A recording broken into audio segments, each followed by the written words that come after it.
66 million years ago, Earth changed forever. Near what is now the Yucatan Peninsula, a massive asteroid struck the planet with devastating force.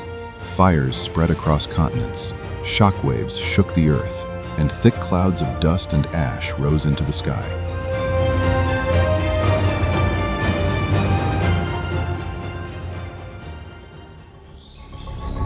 Soon, sunlight began to disappear. Plants died, food chains collapsed, and acid rain poisoned rivers and forests. For the dinosaurs that had ruled Earth for more than 150 million years, it was the end of an era. Nearly 75% of life on Earth disappeared.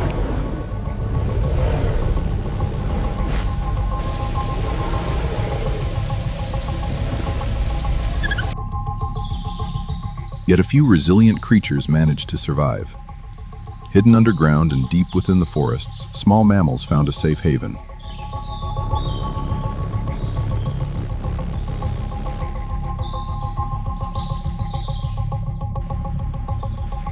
Most were tiny, warm-blooded animals that needed little food and could eat almost anything. While larger creatures struggled in the collapsing world, these adaptable survivors endured.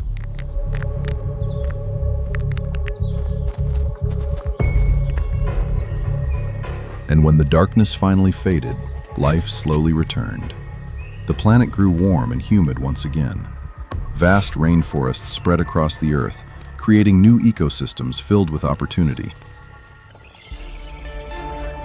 In the warm and humid world of the Eocene Epoch, dense rainforests covered most of the planet.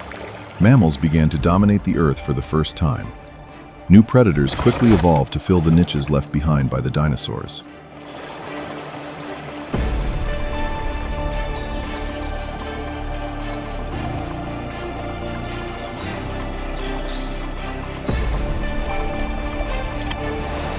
And along the shores and riverbanks of ancient Asia, one of the strangest predators of the prehistoric world appeared, Andrewsarchus.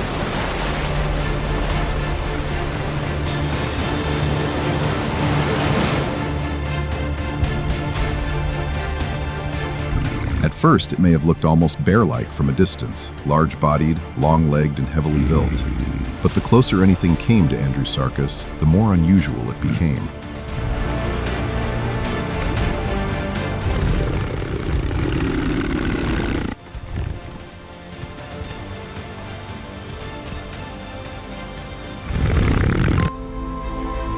Its skull alone measured nearly 33 inches long, making it one of the largest predator skulls ever discovered from a land mammal. Thick jaws lined with crushing teeth suggest an animal capable of delivering extraordinary bite force.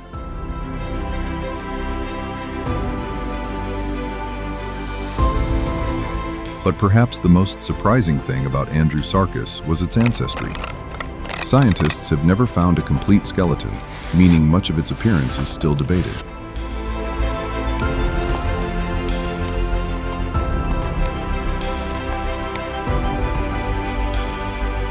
Some reconstructions depict it as a giant wolf-like predator, while others depict it as an entelodon.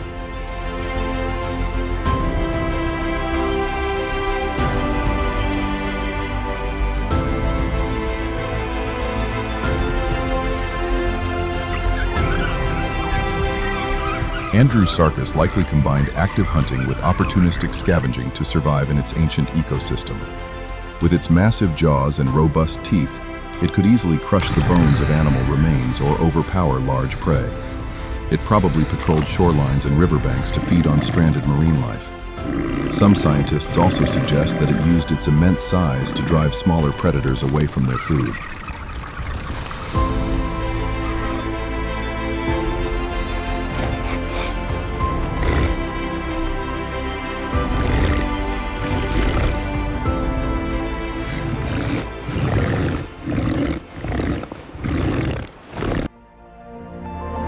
Andrewsarchus represented that new world perfectly, a massive, intelligent survivor evolving in a planet still recovering from catastrophe.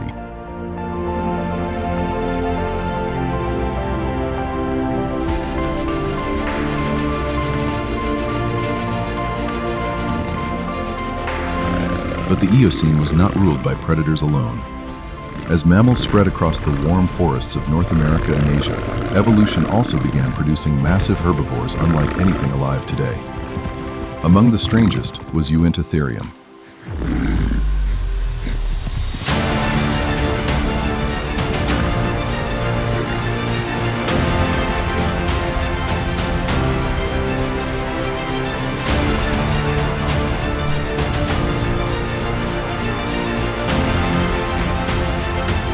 Uintatherium seemed like a creature built from several different animals at once.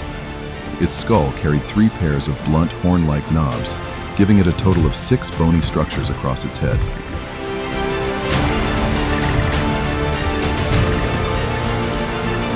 Beneath them were long, blade-shaped canine teeth, which were especially large in males, creating the appearance of a fearsome predator.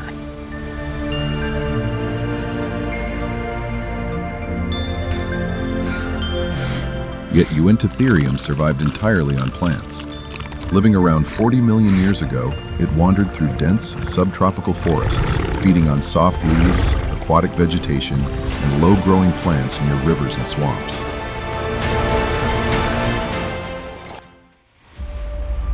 At nearly the size of a modern rhinoceros, Uintatherium was one of the first giant herbivorous mammals to appear after the extinction of the dinosaurs. But perhaps the most fascinating thing about Uintatherium was how primitive it still was.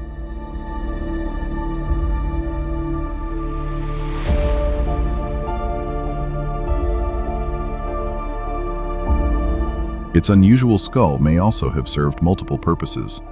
Scientists believe the horn-like structures were probably covered in skin or keratin and used for display competition or defense. The saber-like teeth may have helped males fight during mating season, much like modern deer or elephant seals compete today.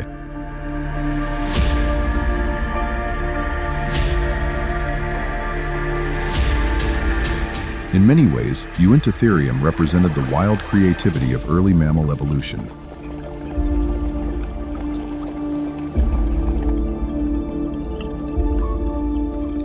The dinosaurs were gone, and mammals were still exploring what they could become. Some evolved into giant predators. Others became enormous plant eaters armored with bizarre features never seen before.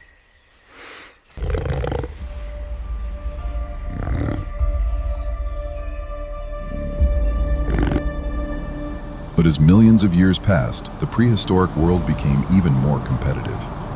The dense forests of earlier ages slowly began giving way to more open woodlands and grassy plains. In these changing environments, survival no longer depended only on strange defenses or massive size. Speed, aggression, and adaptability became increasingly important. And few prehistoric creatures embodied that brutal transition better than Entelodon.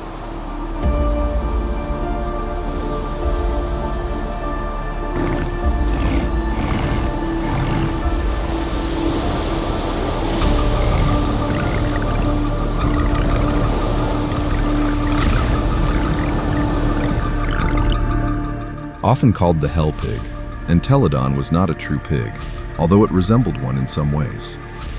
Standing nearly 7 feet tall, it possessed a massive head, thick neck muscles, and jaws powerful enough to crush bone with ease.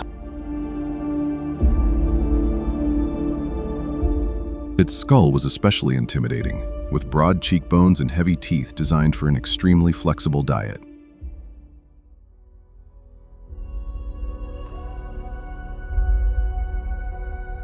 But what really drove the success of Entelodon was its ability to eat nearly everything. It scavenged carcasses across the plains, fed on roots and vegetation, and actively hunted live prey whenever the opportunity appeared. Fossil evidence suggests it may have attacked early grazing animals such as Eporhiodon and small prehistoric camels like Poebrotherium. One devastating bite from its enormous jaws could inflict catastrophic injuries.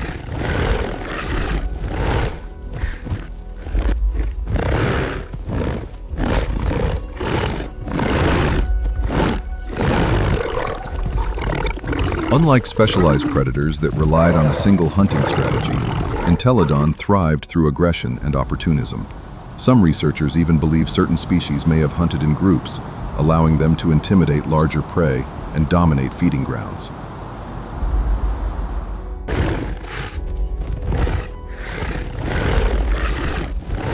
The world was no longer filled with isolated evolutionary experiments hidden within tropical forests. Competition was becoming harsher, ecosystems more open, and survival increasingly difficult. But that warm age would not last forever.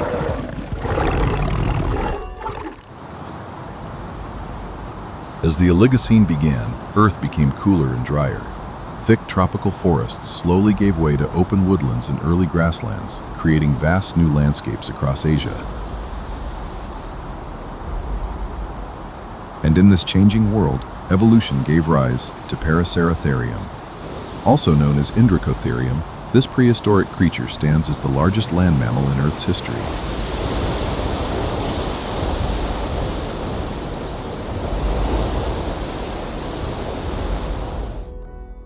Scientists estimate it weighed between 15 and 20 tons, several times heavier than a modern rhinoceros, and larger than most elephants alive today. Standing nearly 16 feet tall at the shoulder, with a long neck reaching even higher, it could browse leaves from treetops far beyond the reach of other animals. Its body resembled a gigantic hornless rhino, but its height rivaled that of a giraffe, and its total length approached that of a city bus.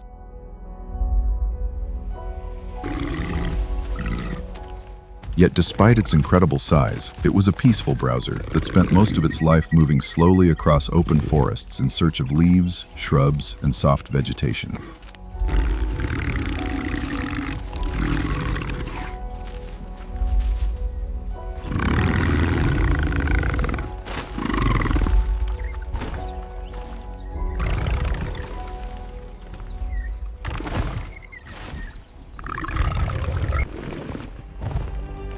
Fossil evidence suggests these giants may have traveled enormous distances to find enough food and water to support their massive bodies.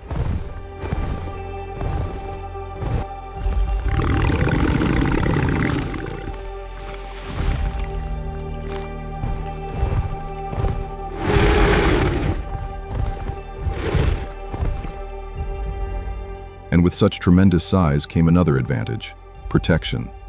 A fully grown Paraceratherium likely had almost no natural predators. Few hunters of the time could even attempt to challenge an animal so enormous. Instead, its greatest threat was probably the environment itself, as changing climates slowly transformed the habitats it depended on. As the Earth continued to become drier, many open forests began to disappear, replaced by vast grasslands with fewer tall trees. That caused Paraceratherium to lose its main food source. Paraceratherium represented the peak of gigantism in the prehistoric world, proof that after the fall of the dinosaurs, evolution once again pushed life toward astonishing size.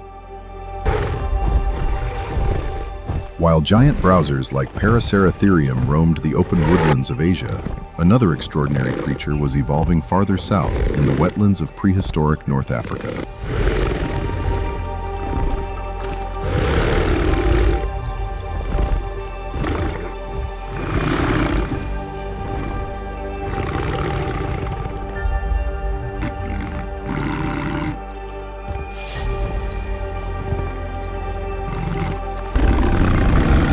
Its name was Arsinotherium. Arsinotherium looked almost like a rhinoceros from another world. Its massive body was low and heavily built, supported by thick, pillar-like legs that gave it the appearance of a living tank. But its most striking feature was the enormous pair of horns rising from the front of its skull, sometimes reaching over 3 feet in length. Smaller horns sat behind them, giving the animal an even more unusual appearance. Despite looking similar to rhinos, Arsinotherium was not closely related to them at all. It belonged to a completely different group of ancient herbivores, another example of how evolution repeatedly created similar body shapes for animals living in similar environments. Arsinotherium spent much of its life in swampy forests, river deltas, and wet lowlands that once covered parts of ancient Egypt and surrounding regions. There it likely fed on soft vegetation, aquatic plants and shrubs growing near the water's edge.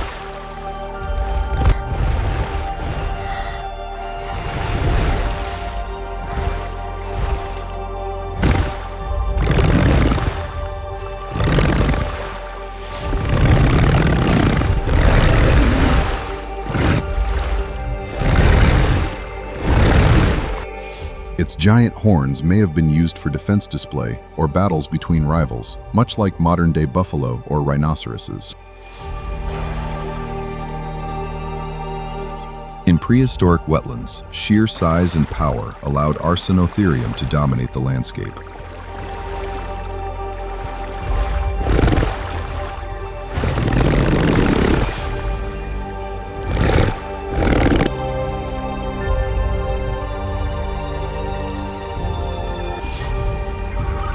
But Earth itself was continuing to change. As the Miocene Epoch approached, grasslands spread rapidly across the continents. Forests became thinner, environments more open, and competition increasingly intense. The prehistoric world was entering a new age. And few prehistoric creatures were better suited to this harsh new environment than Phorusrhacidae. Phorusrhacidae, famously known as the terror birds, were some of the most extraordinary predators to appear after the extinction of the dinosaurs.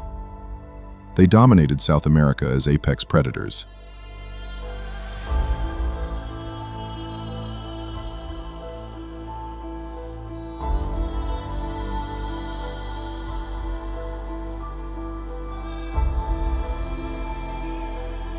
Some of the largest terror birds stood nearly 10 feet tall. Unlike ostriches or emus, these birds were hunters. Fossil evidence suggests they could run at high speeds across open plains, chasing prey with long, muscular legs, before delivering devastating attacks with their enormous beaks. Scientists believe the beak functioned driving intense downward pressure to neutralize the target. One of the most famous species, Kelenkin possessed the largest bird skull ever discovered. Its skull alone measured more than 70 centimeters long, giving it a terrifying appearance unlike anything alive today. Millions of years later, during a subsequent geological epoch, another genus named Titanus emerged. This later lineage eventually spread into North America after the continents connected, proving these predators were capable of adapting to new environments over time.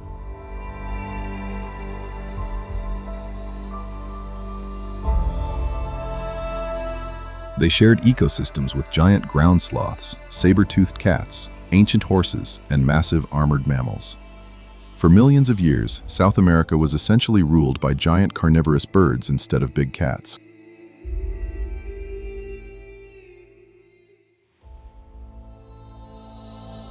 Their extinction likely came from climate shifts and increasing competition from advanced mammalian predators arriving from North America. Even so, terror birds remain one of evolution's strangest success stories, proof that birds once rose to become some of the deadliest land predators on Earth.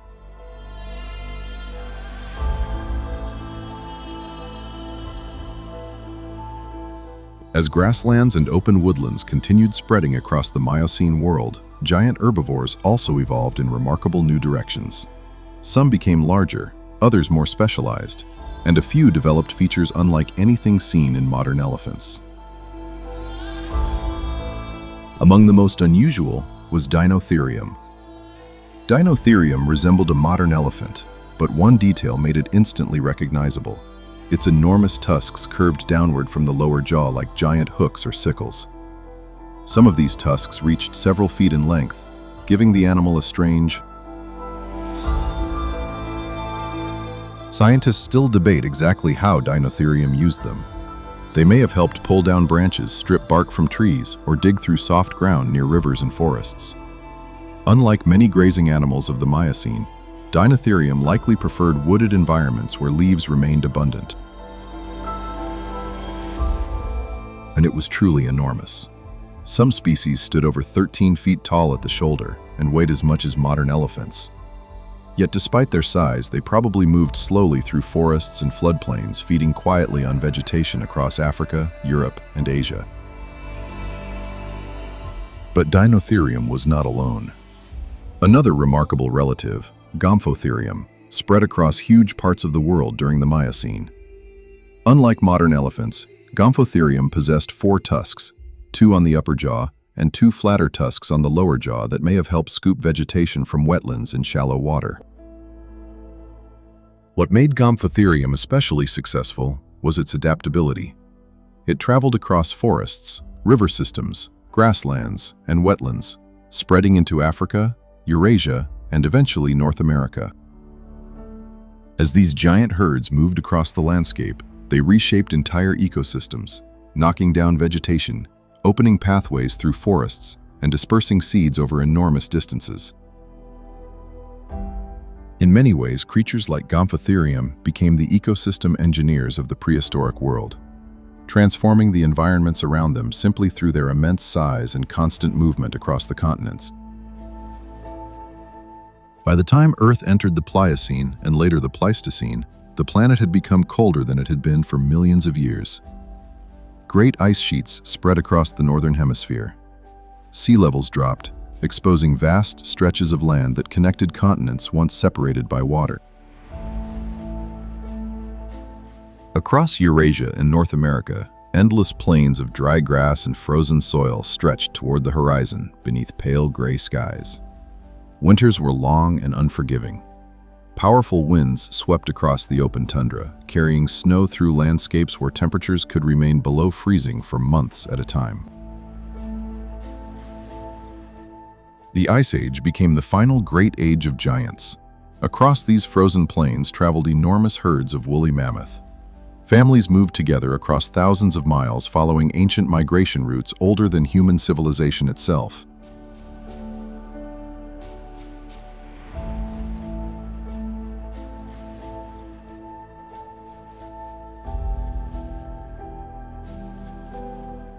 Older females led the herds, guiding younger mammoths toward feeding grounds, rivers, and safer winter shelter, much like modern elephants do today.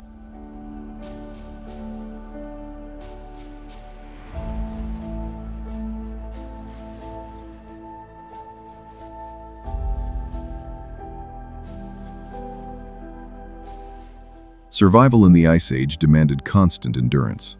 During winter, thick snow could bury the grasses mammoths depended on. Food became difficult to find, and entire herds sometimes struggled through blizzards powerful enough to hide the landscape itself.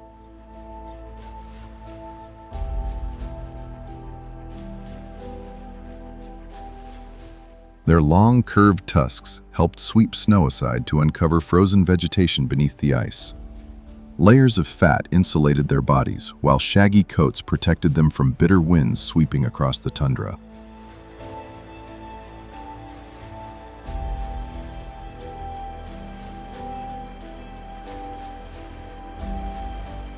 And they were not alone.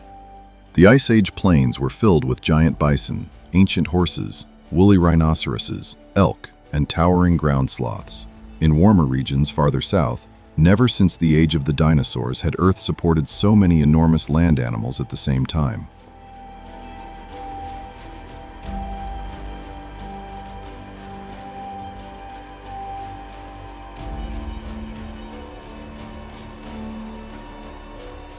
Wherever these giant herds traveled, predators followed.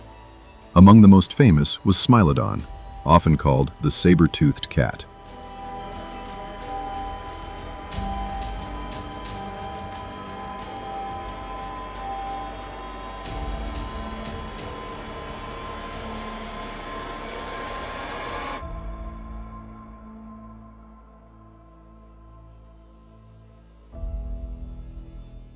Smilodon was one of the most iconic predators of the Ice Age, and remains one of the most recognizable prehistoric mammals ever discovered. It belongs to a completely different branch of big cats that evolved specialized hunting adaptations unlike anything alive today.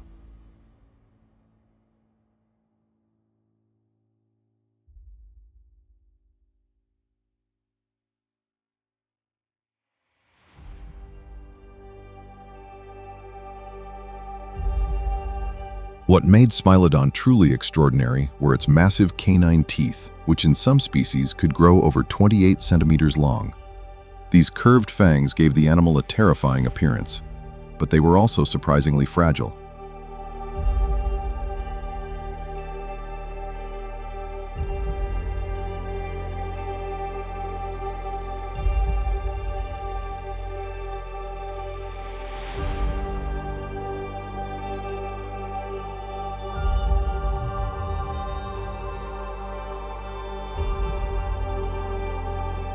Unlike modern lions or tigers that rely on long chases and powerful bites, Smilodon is likely hunted by ambushing prey at close range.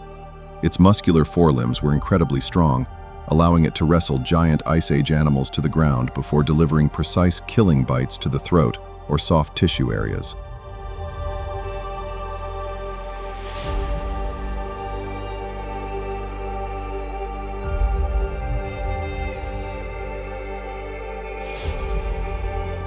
During the Pleistocene Ice Age, Smilodon lived alongside mammoths, giant bison, ground sloths, direwolves. Some scientists believe Smilodon preferred attacking slow but powerful prey, using its strength to pin animals down before striking. It commonly hunted large prey, such as ancient bison, horses, camels, and even young mammoths during the Ice Age.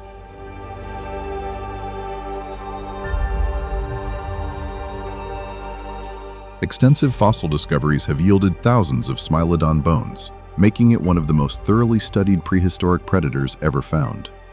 Based on this rich fossil record, some paleontologists believe these saber-toothed cats may have exhibited social behaviors similar to modern lions. For thousands of years, these magnificent apex predators truly dominated the Ice Age landscape. But another species was beginning to spread across the same frozen landscapes. At first, they seemed insignificant. They had no claws, no enormous size. However, they possessed something far superior intelligence.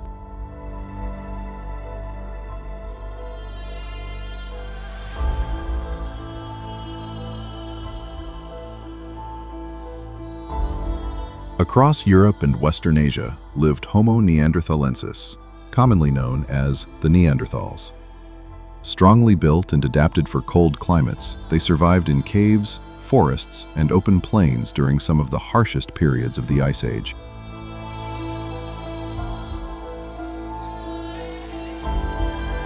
They made stone tools, controlled fire.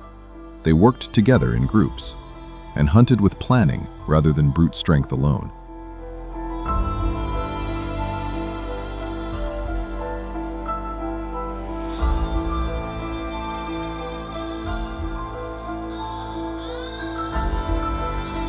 For the first time in Earth's history, many giant animals were no longer facing predators driven only by instinct. They now faced hunters capable of communication, cooperation, and long-term strategy.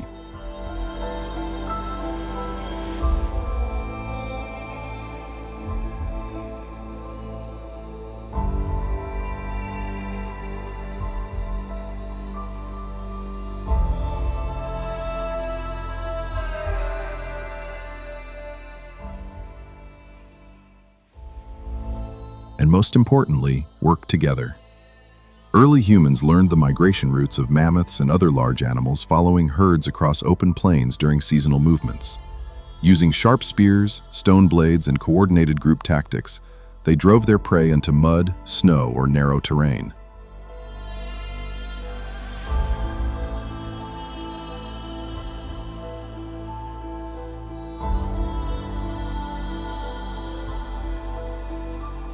One hunt could feed an entire community for weeks.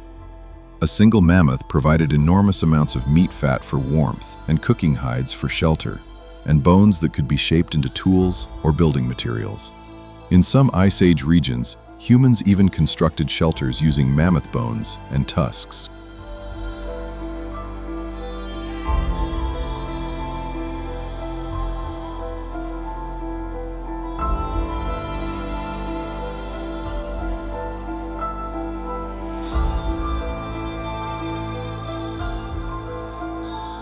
Over time, hunting pressure slowly increased, and mammoths were not the only animals affected.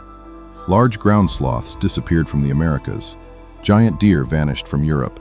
Many species of massive bison, prehistoric horses, and saber-toothed predators gradually disappeared as ecosystems continued changing around them. Scientists still debate how much climate change and human hunting each contributed to these extinctions. Most likely, it was a combination of both.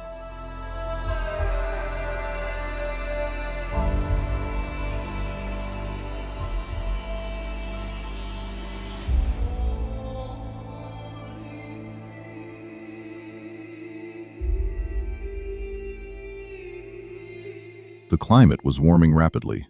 Habitats were shrinking. Food sources were changing.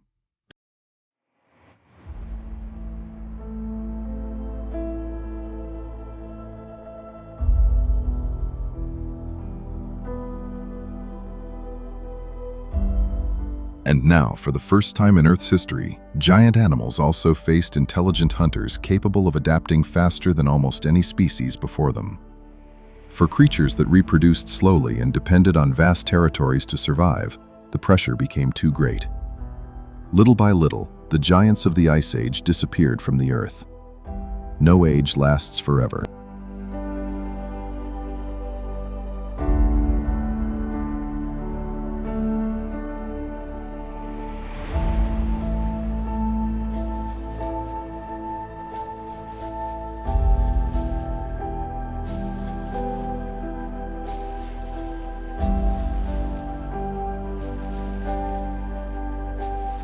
In the end, changing climates, shifting ecosystems, and the rise of humans slowly brought the age of megafauna to a close. The giants that once ruled forests, grasslands, and frozen tundra gradually disappeared, leaving behind only fossils and fragments of a lost world. Don't forget to subscribe to the channel to explore the most fascinating stories about the prehistoric world. Thank you for watching.